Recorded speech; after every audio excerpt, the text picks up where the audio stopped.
सभी चुरावासियों को मेरा सादर नमस्कार। साथियों, आज पीसी करने का मुख्य उद्देश्य मैं नहीं मानता कि इस तरह की पीसीज खासकर अपने विधानसभा क्षेत्र चुराह के बारे में हमें करनी पड़े, परंतु हालात कुछ ऐसे हो गए हैं कि इस तरह से अपने इलाके की विकास को लेकर आगे ना आके कुछ ऐसे मुद्दों पे लोगों के समक्ष मुझे आना पड़ रहा है जिससे मुझे खेद हो रहा है। सब जानते हैं कि पिछले 2-3 दिनों से एक मुद्दा काफ़ी हाईलाइट, बाकी इस वक्त जो मूल विषय बनता है, क्योंकि सोशल मीडिया पे आपने देखा है कई लोग जज बन चुके हैं, कई लोग फिलोसफर बन चुके हैं कि ऐसा होना चाहिए, वैसा होना चाहिए। विषय है कि हमारी माताएं व बहनें इस तरह के लोगों से कैसे सेफ हों,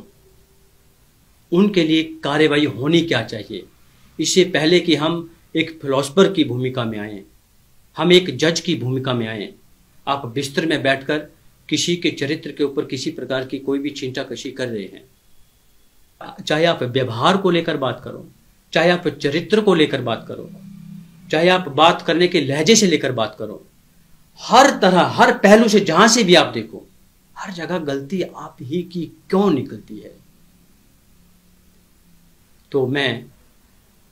माननीय मुख्यमंत्री महोदय से दो हाथ जोड़कर ये विनती करूंगा कि इस मामले की गहनता से जांच हो, इसके लिए एसआईटी का गठन किया जाए। माननीय अध्यक्ष विधानसभा श्री कुलदीप सिंह पठानिया जी, इनसे हमें ऐसी उम्मीद रहेगी कि जो चुराह में हर घर में बेटी बच्ची बहू जो अपने आप को असहज महसूस कर रही है, इस मामले की गहनता से जांच हो। और मैं जो हमारे लीगल एड सर्विसेज होती हैं उसके माध्यम से है, और किसी बहन को लेकर, किसी की बेटी को लेकर इतना हाईलाइटेड है कि लगभग इस वक्त ये पूरे हिमाचल प्रदेश का या पूरे नेशनल का एक मुद्दा बन चुका है, जिससे मैं इलाके का प्रतिनिधि होने के नाते अपने आप में भी ये महसूस कर रहा हूँ कि बड़े लेवल पर जो है वो हमारे विधानसभा क्षेत्र चुराह का नाम बदनाम हो रहा है। हालांकि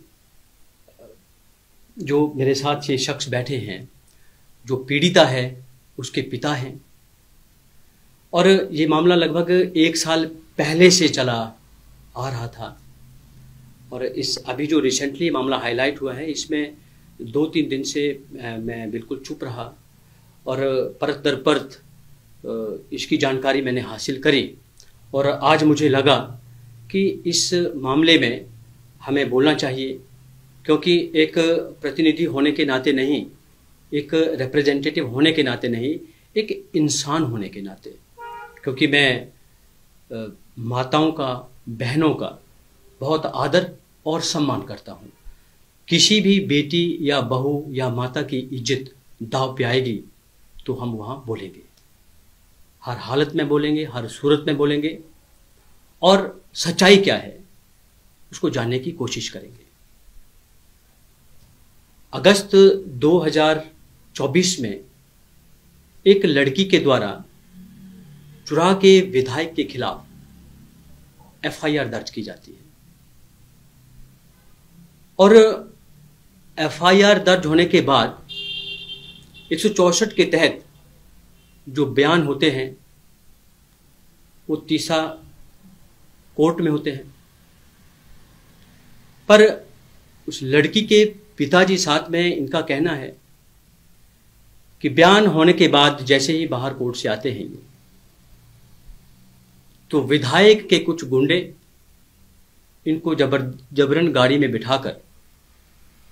डरा धमकाकर शिमला ले जाते हैं या बद्दी ले जाते हैं,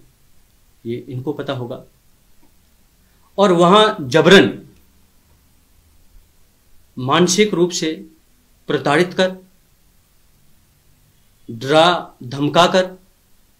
बयान बदलवाने की कोशिश की जाती है। और उस वक्त उस लड़की की फेवर में हालांकि हम लोग आए थे। विधानसभा क्षेत्र चुरा के कई युवा, कई माताएं, कई बहनें इस लड़की के न्याय के लिए हम आ खड़े हुए थे। परंतु जैसे ही लड़की अपने बयान से मुकरी, क्योंकि 2-3 दिन के बाद दोबारा वो कहीं शिमला से या बद्दी से कहीं से लाइव आए कि कहा मैंने जो विधायक के ऊपर आरोप लगाए हैं वो सारे निराधार हैं। मेरी मानसिक स्थिति ठीक नहीं थी और मैंने ऐसा ऐसा बोल दिया। और स्पष्टतः उसमें देखा जाए तो वो लड़की सहमी हुई थी, डरी हुई थी और जो कुछ भी कह रही थी वो प्रार्थना पत्र जो है वो पहले हम डिस्ट्रिक्ट लीगल अथॉरिटी को ज्ञापन देंगे, डीसी चंबा, एसपी चंबा को, और साथ में डीसी महोदय के माध्यम से जो स्टेट वेमेन कमीशन है उसको हम ज्ञापन भेजेंगे, गवर्नर हिमाचल प्रदेश को, सीएम महोदय को, डीजीपी नेशनल वेमेन कमीशन, साथ में national human right commission, PMO office में भी हम ज्ञापन सौंपेंगे, और president of India, national minority commission, साथ में बीजेपी के जो नेशनल प्रेसिडेंट हैं जो हमारे हिमाचल प्रदेश से संबंध रखते हैं, जेपी नड्डा जी, उनके पास भी इस मामले को लेकर एक ज्ञापन सौंपा जाएगा। साथ में गृह मंत्री अमित शाह जी को और ऑल इंडिया महिला कांग्रेस अध्यक्षा अलका लांबा जी को, चेयरपर्सन कांग्रेस श्रीमती सोनिया गांधी जी को व Congress general secretary national Priyanka Gandhi ji को भी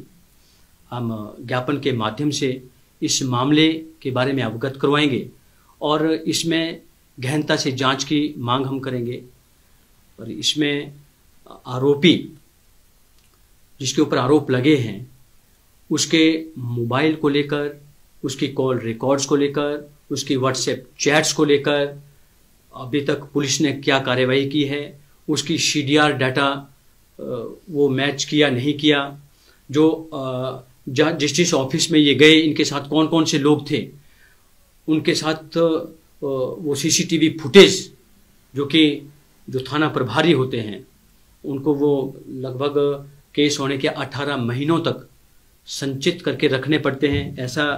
एक हमारे पास में सुप्रीम कोर्ट का वर्डिक्ट है परमवीर सिंह सैनी वर्सेस बलजीत सिंह केस का, जो 2 दिसंबर 2020 का सुप्रीम कोर्ट का वर्डिक्ट है कि जहाँ जहाँ पुलिस थाना है और जो भी शिकायत करता आते हैं उनके साथ कितने लोग आए हैं, उन सब का सीसीटीवी फुटेज का रिकॉर्ड लगभग आगामी 18 महीनों तक रखने की ऐसी परामर्श उनके द्वारा दी गई है। तो मैं पुलिस से भी ये चाहूँगा कि उनकी जो भी कार्यप्रणाली पीछे रही है उन्होंने ये सब कायदे से किया है या नहीं किया है, और एसआईटी का गठन होने के बाद इस सब चीज़ की जांच इस मामले में होनी चाहिए। बाकी हम आप लोगों के साथ न्याय दिलाने के लिए जो भी पीड़ित है, कोई पीड़िता है, कोई लाचार है, कोई असहाय है, आपके साथ हमेशा कंधे से कंधा